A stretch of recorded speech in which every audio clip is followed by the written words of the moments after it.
Today is part 2 in a series we're doing on wearable tools. So if you missed last week's video, stop this video right here, go down to the description and click on the first video link that you see in the description, because I highly recommend you watch that video first because it's going to make this video make a whole lot more sense. But if you watch last week's video, as I mentioned last week, today we're going to build on that by talking about splints and what I call therapeutic tools or wearable tools that are beneficial to use to normalize a movement pattern when performing your home exercise program. Now, if you're new to this channel, I'm Tara. I'm a neurologic physical therapist, and on this channel we talk about anything and everything related to mobility, health, fitness, mindset in the context of neurologic injury, with the end goal of empowering you with as many tools as possible to reach your highest maximum level. And as I mentioned, today we're going to build on last week. So last week, as a refresher, I went into functional tools. Most of the time it's the custom stuff that you go to an orthotist for, but I talked about some other what I would consider functional tools as well. This video is going to be on what I call splints. So by splint, I mean anything that can be worn for a prolonged period of time to either maintain or lengthen the soft tissue around a joint to increase or improve that joint's total motion. So I hope all that made sense. And now let's go ahead and dive into part 2 of this series. Now I want to talk about splints. So splints, again, are anything where you can maintain range. I think OTs would disagree with me on this because I have heard them call a lot of things splints that I would kind of consider that more a functional brace and in my definition of these terms. But splints, in my opinion, are anything used to maintain or improve joint motion. In the leg, a night splint would be a splint that you could use to improve ankle dorsiflexion. So if you have a foot that cannot get to neutral, it makes walking very challenging. If you have a foot that is pointed down when you're walking, your knee's going to go into hyperextension, or you're going to have to put a wedge in your shoe, and either of those is just going to keep the foot pointed and not allow you to get that range of motion back. So a splint is something that's extremely valuable. You can wear them for greater lengths of time to get that prolonged stretch where you will actually get true lengthening of the muscle and the soft tissue structures around the joint. Now, there are night splints that you'll find on Amazon that go on the top of the foot. If you have spasticity in your ankle, that will not work. You need a firm surface underneath your foot in order to really get the stretch for that ankle. The next level up would be Dynasplint. Now Dynasplint, most people have to go through your insurance. It's extremely expensive. They're very bulky and they're very heavy, and most people really don't like having to put this one on. It's a little bit harder to get on, but it is out there. So Dynasplint is technically probably a better splint in certain cases. It's more durable, and in some cases it is necessary. Sticking with the leg, also a knee immobilizer. I do consider that a splint. So there are some of you out there that, or you're a caregiver for someone who's been in bed for a really long time, and the only thing they do is get up to a chair and they end up with knee flexion contractures, meaning they cannot straighten their legs out. And a knee immobilizer is something that's very cheap that you can buy on Amazon, and I do consider it a splint. Now, the downside of it is it's not really made for someone who is super low level. The ones on Amazon are really made for people that are recovering from some kind of a sports injury. So you really do need to monitor someone's skin, especially right around the Achilles tendon and the back of the ankle. And you would want to wrap towels around it at the bottom to make sure you don't end up with any skin breakdown. But I do consider that to be a useful tool if someone cannot straighten their knees out due to a knee flexion contracture. Now, as far as the arm goes, there is something called a resting hand splint that you can buy on Amazon. A ton of you have this. They give them out like candy in the hospital. I'm not a huge fan of them.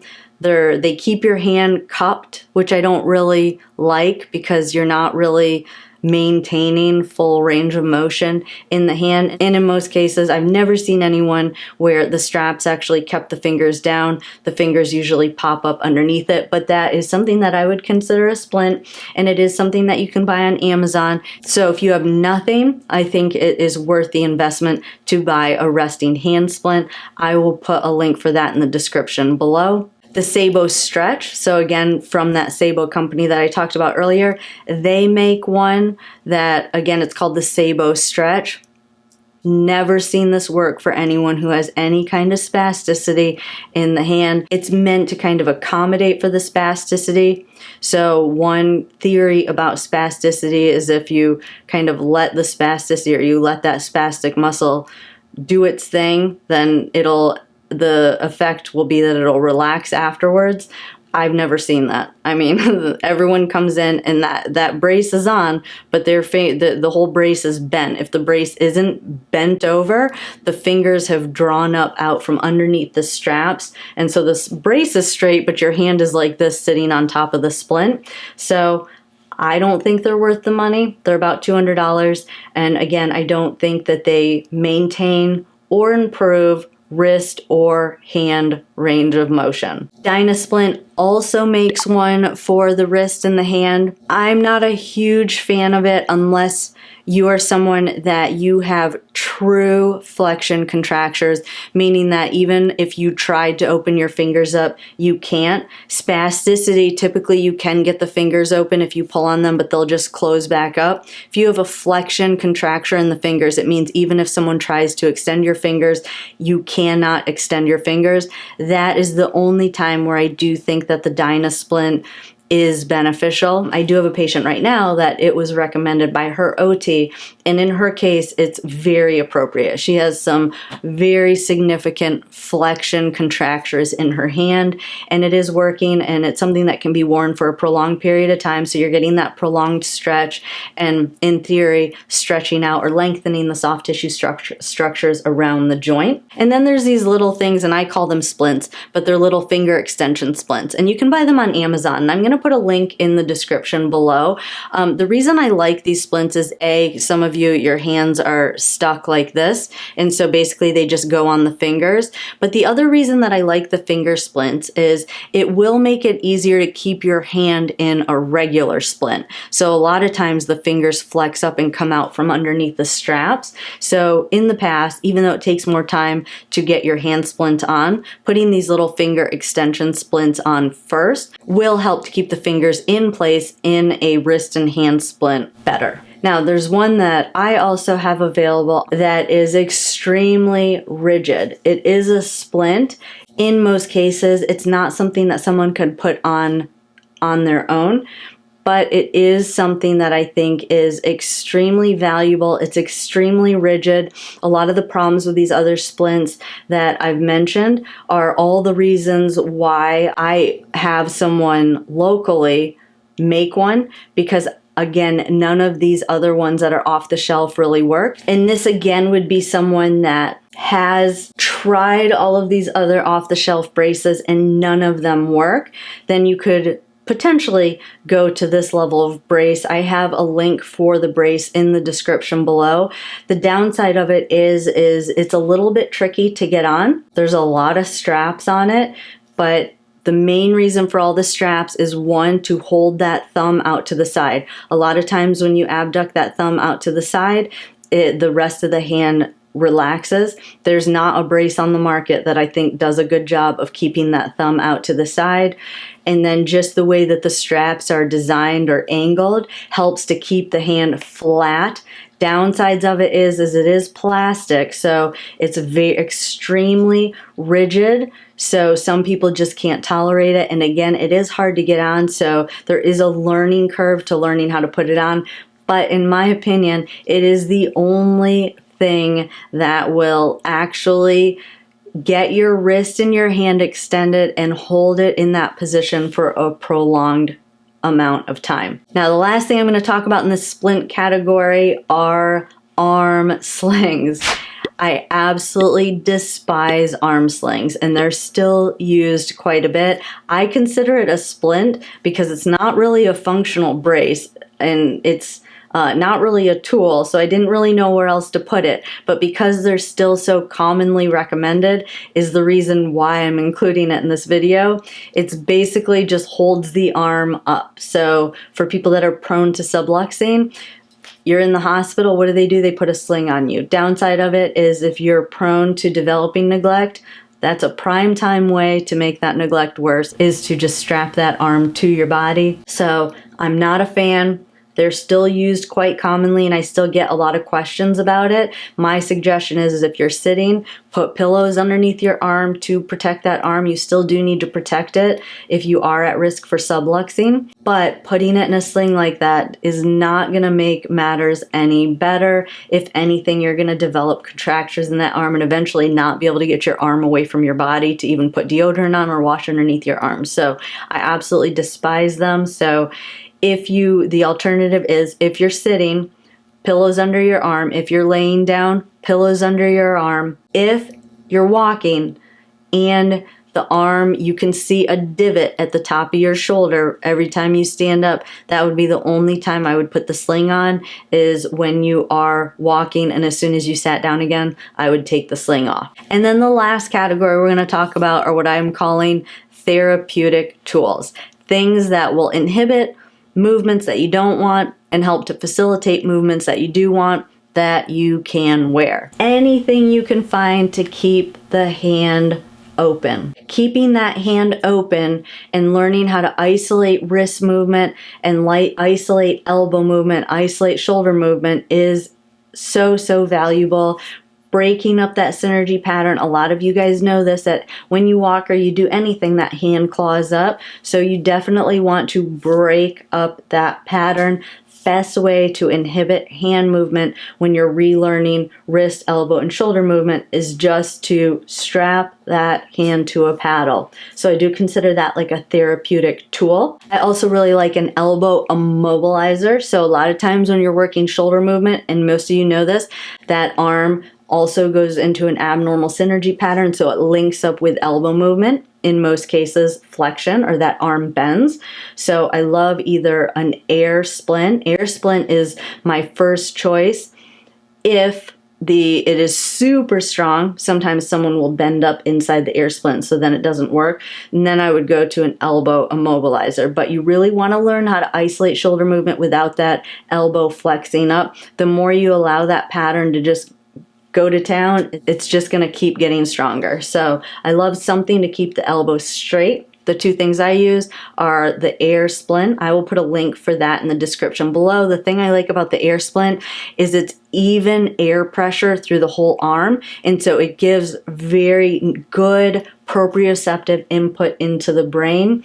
The elbow immobilizer is okay. It's just not as comfortable, but it is cheaper. So those are the two things that I use to help keep the elbow straight when we're trying to isolate shoulder movement and break up an abnormal synergy pattern in the arm. Now, I know you guys think I was probably kind of hating on the Sabo products a little bit, but if you have the money, because again, they're super expensive, but if you have the money, I would consider the Sabo Flex and the Sabo Reach, possibly therapeutic tools, but I would not set your expectations very high. I have not really seen it do a good job to inhibit any sort of strong abnormal synergy pattern, nor have I seen it really do a good job of facilitating any type of normal movement pattern in the arm, but I would consider those to be kind of therapeutic tools. Now, as far as the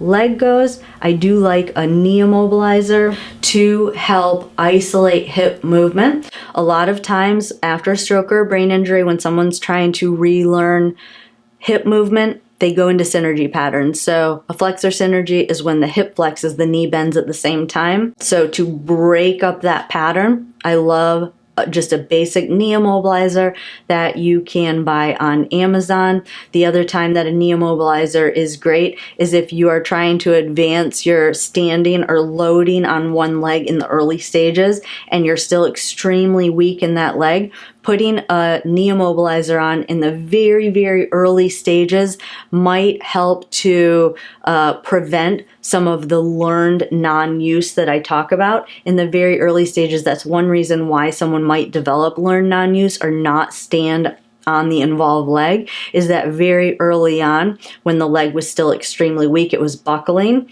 Once it does that a couple of times, the brain is just going to shut down and not really allow you to load that leg. So in the very early stages, a knee immobilizer might help to prevent learned non-use, and it does give the knee some stability so that you can get weight bearing through the leg, get some proprioceptive input into the brain, and kind of wake up that leg. And then the last thing is a night splint. I do consider it a therapeutic tool. So if you don't have an AFO or you don't like to wear your AFO when you're doing like bed level exercises, put that night splint on. It's breaking up an abnormal synergy pattern, and it is an invaluable kind of wearable tool to help relearn normal knee and hip movement without that foot pointing, breaking up an abnormal synergy pattern. So that is it. That is my laundry list of wearable devices to help normalize movement patterns. Now, you guys know there's a ton of other kind of tools that I use. If you want me to do a part 2 of more kind of therapy tools that I use, put hashtag therapy tools in the comments, and I'd be happy to make another video of some more that maybe aren't wearable, but are tools that I use to help facilitate or normalize movement patterns. But this is it. This is my list on wearable tools. If you liked this video, definitely give it a thumbs up. If you haven't yet subscribed, definitely hit that subscribe button and turn on that notification bell. If you have not subscribed, I am going to be prioritizing people that are members here on YouTube and or anyone that has subscribed to the channel. It does notify me if you are subscribed to the channel. It's free to subscribe. You just have to hit that subscribe button. The other way that you can get your questions answered is to join us once a month for our live Q&A, where you can pre-submit questions and I answer those during a live session. It's the last Wednesday of every month. So if you would like more information about that and to sign up for that and get your questions submitted there so that you can get your question answered, the link is in the description below. If you like getting some exercise and fresh ideas of things that you can add to your exercise program, definitely head on over to Instagram and follow us over there at Rehab HQ Global. We post videos several times a week of exercises just to kind of help enhance your home exercise program. So definitely give us a follow over there, and I'm sure you'll find that that is where we are given a lot of value every single day. And that is it for this video. I enjoyed spending time with you all today, and I will see you in the next video. Have a good day.